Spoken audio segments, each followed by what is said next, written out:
Olá, queridos, Deus abençoe você. Este amigo que vos fala é o pastor Sérgio. Estamos aqui de volta e eu quero compartilhar com você, com a sua casa, a sua família, mais uma reflexão à luz da palavra de Deus. E convido você que ainda não se inscreveu no canal a se inscrever e estar conosco, nos acompanhando, ativando o sininho de notificações para que receba em sua casa, no seu aparelho, sempre uma nova reflexão. Como eu sempre digo, temos o objetivo único de edificar a sua vida, alcançar você com a palavra de Deus. Muito bem, eu quero orar com você. Após a oração, nós estaremos, à luz da Bíblia Sagrada, lendo um texto bíblico e assim fazendo e trazendo para nós algo da parte de Deus. Ore comigo se você deseja. Bendito Deus, eterno Pai, em nome do Senhor Jesus, nós oramos ao Senhor e pedimos a Tua bênção. Vem, Espírito Santo, falar comigo, falar com a Tua igreja, falar com esta senhora, com este senhor, com esse jovem, essa jovem que nos ouve. Abençoe essa vida, no nome e para a glória do Senhor Jesus. Você pode dizer amém? Muito bem. Eu quero convidar você para ler conosco o texto do Evangelho segundo escreveu João, capítulo 16, versículo 33. Diz assim a palavra de Deus: Deixo-vos a minha paz vos dou, não vos la dou como o mundo a dá. Nós estaremos trazendo essa reflexão com o seguinte tema: transferindo as dores da alma para Cristo. Eu vou repetir: transferindo as dores da alma para Cristo. Eu não sei se esse é o seu caso, de estar sentindo dores na sua alma, que somente Deus pode alcançá-la, que somente o Espírito Santo pode refrigerar. Eu quero que você nos acompanhe aqui. Quero crer que no final dessa reflexão, sua alma vai estar mais aliviada pelo poder da palavra. O primeiro sentimento, porque se existe algo que afeta as áreas da nossa vida, ou melhor, se existe uma área que é muito afetada na nossa vida, chama-se a área emocional, que é a nossa alma, aquela que está ligada aos sentimentos, a sede dos nossos sentimentos. E vamos ser sinceros, nós somos muito sentimentais. O primeiro sentimento que vem à tona quando sofremos especificamente a perca de alguém, de algo ou de alguém, precisamente falando, o primeiro sentimento que vem é a culpa de algo que eu e você deveria fazer ou deixar de ter feito. Ou seja, nos prendemos a um jugo que nem Deus coloca sobre a minha vida, que eu mesmo trago para os meus ombros esse jugo. É algo que eu venho me subjugar, por muitas vezes pensar que eu poderia ter feito algo, ou não poderia deixar de ter feito isso ou aquilo outro. E nós trazemos para nossas almas um sentimento de culpa. Na verdade, isso não é uma coisa anormal. Isso é normal porque nós somos limitados. Nós somos limitados nos nossos feitos. E Deus sabe disso. Deus não está alienado dessa verdade. Ele sabe disso. Mas escute, quando Jesus fala, deixe-vos a minha paz, o texto que está vivendo um contexto que é o que antecede ao que Jesus fala, ele está preparando os discípulos para a sua partida, porque Jesus vai partir. E esse é um cenário onde Jesus está próximo a alguns meses para ser crucificado. Jesus já está vivendo um cenário de 2 anos, melhor falando, 2 anos e meio mais ou menos do seu ministério. Faltam alguns períodos para que ele possa ser crucificado e morto. E Jesus, sabendo disso, ele está preparando os seus discípulos, porque ele está partindo. E o cenário vai nos mostrar que quando Jesus é morto, os discípulos, quem sabe, tanto quanto você, eles colocam dentro dele um sentimento de culpa. Eles saem dali cabisbaixo. E eles trazem para si um sentimento de culpa por parte dos próprios discípulos, por eles não poder ter livrado Jesus das mãos dos romanos. Principalmente Pedro, que você sabe que o negou 3 vezes no caminho.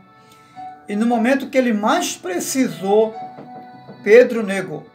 Mas na verdade, tudo o que acontece com Jesus, por mais doloroso que fosse, após sua morte, tudo aquilo ali não fazia nada mais, nada menos do que um plano de Deus para a vida do seu filho amado.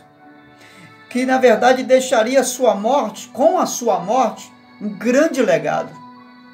Jesus não estava deixando um final de derrota. Jesus não estava deixando um legado de fracasso. Não. Mas de vitória. Embora esse legado que ele deixasse estava se culminando com a sua morte, mas fazia parte do projeto de Deus. Então, qual é o nosso desafio com tudo isso? Nem os próprios discípulos entenderam e eles mesmos se subjugaram, culpados daquela situação. Julgaram-se culpados daquela situação. E julgaram-se tão culpados que achavam que Jesus havia desprezado, porque eles estavam se autocondenando. Qual é o desafio desse cenário?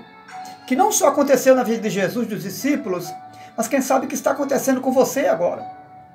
O maior desafio é a aceitação do plano de Deus. Está sendo difícil aceitar esse plano de Deus? Está sendo desafiador para você aceitar esse plano? Um plano de perca, um plano de ausência, um plano onde não terminou para você, né? Porque aos seus olhos alguém não terminou a sua carreira. Aos seus olhos a vida e os projetos de alguém ficou pela metade. Mas isso é apenas aos seus olhos, aos meus olhos. E você vai ver que só mais tarde os discípulos é que eles vão entender o porquê de tudo isso. Eles vão entender que eles não eram culpados dessa situação. Calma, meu querido. Calma, minha querida. Você não é responsável pela perda dessa situação, onde foi o próprio Deus que trouxe a este mundo. Isso que você não tem hoje, foi Deus que lhe deu. O Deus que deu é o Deus que também toma. Deus nos deu, Deus tomou. Ele tem o direito de assim fazê-lo, porque a Ele pertence todas as coisas. Então, o que eu preciso entender, o que você precisa entender, é que a perda também faz parte do plano de Deus. A ausência de coisas também faz parte do projeto de Deus. Ainda que doloroso que seja. Mas os discípulos entenderam que aquela perca foi uma perca aos olhos deles. Mas havia um ganho por trás daquilo ali. Existe um ganho por trás dessa perca. Um outro sentimento que chega na hora da perca, que para nós é irreparável, é o sentimento dos porquês, ou seja, das dúvidas que vêm ao nosso coração, à nossa mente.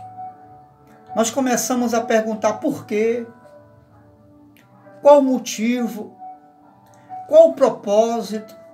Ficamos buscando respostas para tudo isso que na verdade não queremos aceitar. E não queremos aceitar porque a princípio entendemos que a perca não fazia parte do plano de Deus. Mas quando entendemos que a perca faz parte do plano de Deus, vamos compreender e ter respostas para as dúvidas que nos cercam diante das percas também. Veja o que diz Romanos 8, 28. Todas as coisas cooperam para o bem daqueles que amam a Deus. O texto não está falando que coopera para o mal de alguém. O texto está falando que coopera para o bem. É para o bem daqueles que amam a Deus. Ainda que pareça um contrassenso, é diferente do que nós pensamos. Mas esse é o pensamento de Deus. Esse é o pensamento de Deus em relação aos contrassensos da vida. O pensamento de Deus é que a perda é ganho. O pensamento de Deus é que aquilo que eu não tenho, eu tenho. O pensamento de Deus é muito maior do que os meus pensamentos. Escute, Deus está dizendo para mim e para você, existe um bem maior aguardando para você, a você, e seus filhos e a toda a sua casa. Um bem vindo da parte de Deus. E quem sabe você está dizendo, mas eu não queria um outro bem. Era aquilo mesmo que eu queria. Escute, na vontade de Deus não existem escolhas minhas. A escolha é de Deus. E Deus sabe o tempo de bem e que seja bom para mim que eu tenha isso ou que eu tenha aquilo outro. Deus sabe o tempo necessário para ter e para não ter aquilo que é bom para mim. Veja, as Escrituras diz em 1ª Epístola de João, capítulo 5, versículo 14. Esta é a vontade de Deus, ou melhor, esta é a confiança que temos para com Ele, que se pedirmos alguma coisa segundo a sua vontade, Ele nos ouve. O que é que o texto está falando para mim e para você? É que não existe nada que esteja dentro da vontade do Senhor, que eu e você tenha, ou que não esteja dentro de uma vontade divina. Ainda que seja uma vontade permissiva de Deus. Mas tudo que está em minha volta, tudo que eu tenho, ou hei de ter, ou deixo de ter, está dentro de uma vontade divina. Você precisa entender isso. Há uma vontade divina por cima da minha vontade. Existe um querer divino por cima do meu querer. Existe um desejo divino por cima dos meus desejos. Existe uma soberania, uma vontade soberana. E Deus permite a vontade dele de forma soberana. Ele não precisa perguntar para você se pode tirar de mim ou pode tirar de você aquilo que você ama. E às vezes ele também não precisa avisar, porque é dele, pertence a ele. Ele também não precisa perguntar a mim, perguntar a você qual a maneira que você deseja que seja tirado ou dado a você e a mim algo que amamos. Simplesmente ele vem e faz a sua vontade, porque ele é soberano sobre todas as coisas. Aceite em seu coração como vontade divina a vontade do seu Senhor. Você quer que seja feita a sua vontade ou a vontade do seu Senhor?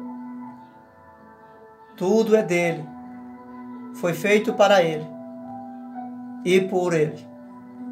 Entenda isso. E transfira essa dor para o seu Senhor. Um outro sentimento que invade o nosso ser no momento de perca, especificamente de pessoas que amamos, é o sentimento de vulnerabilidade, ou seja, o sentimento de incapacidade. vem logo as perguntas. E agora? Como vai ser? O que eu vou fazer? Como vai ser com os meus? Como vou proceder com as coisas? Como eu vou resolver isso? Como eu vou resolver aquilo outro? Eu dependia dele para isso, eu dependia dela para aquilo. É um outro sentimento de incapacidade que chega. Mas escute, veja o que Jesus diz acerca daqueles que ele escolheu. João 15, versículo 16. Ele diz: não foi vocês que me escolheu, mas eu vos escolhi, a mim. O que Jesus está falando aqui? O contexto vai falar de frutos para Deus. Esses frutos falam de uma dependência que nós temos de Deus, total dependência de Deus para frutificar. Ele diz: se vocês estiverdes em mim, eu estarei em vós, e vocês darão muitos frutos. O que Jesus está dizendo aqui? Ele está dizendo que sem ele, você não pode fazer nada. Em outras palavras, a sua vida existe e você é feliz não por causa de A. A sua felicidade, a centralidade da vida que está em você, não estava e não está em alguém que, quem sabe, agora não está mais com você. A alegria, a razão da sua existência, a provisão para um futuro feliz não está em pessoas que estão hoje ou que, quem sabe, não estão mais com você. Jesus está dizendo que a minha e a sua dependência não estão nas coisas existenciais, mas nele que está aí com você. Ele é o centro de toda a sua vontade. Jesus está dizendo que nele nós somos capazes de fazer e de sobrepujar toda e qualquer situação da vida, por mais dolorosas que elas sejam, aleluia. Jesus está dizendo que você é capaz, com ele, de dar a volta por cima, e quando você chegar em um determinado lugar e tempo, você vai olhar e vai perceber que quem conduzia você sobre as águas do mar era ele e não alguém. Quem levava você a sobrepujar as dificuldades era ele e não alguém. Quem levava você às conquistas e vitórias e enchia sua alma de gozo, aleluia, era a sua presença. Escute, o que é fraqueza para você é força para Deus. Você está fraca, não está? Deus está dizendo, isso é força para mim. Você está dizendo, não posso. Deus está dizendo, você pode comigo. O que você tem por perca, Deus tem por ganho.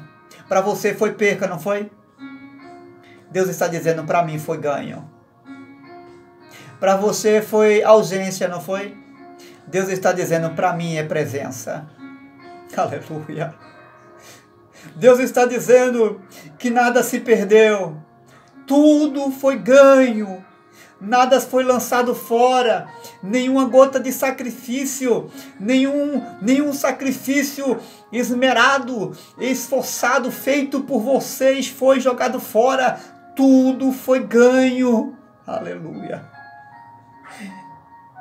O que é perca para você é ganho para Deus.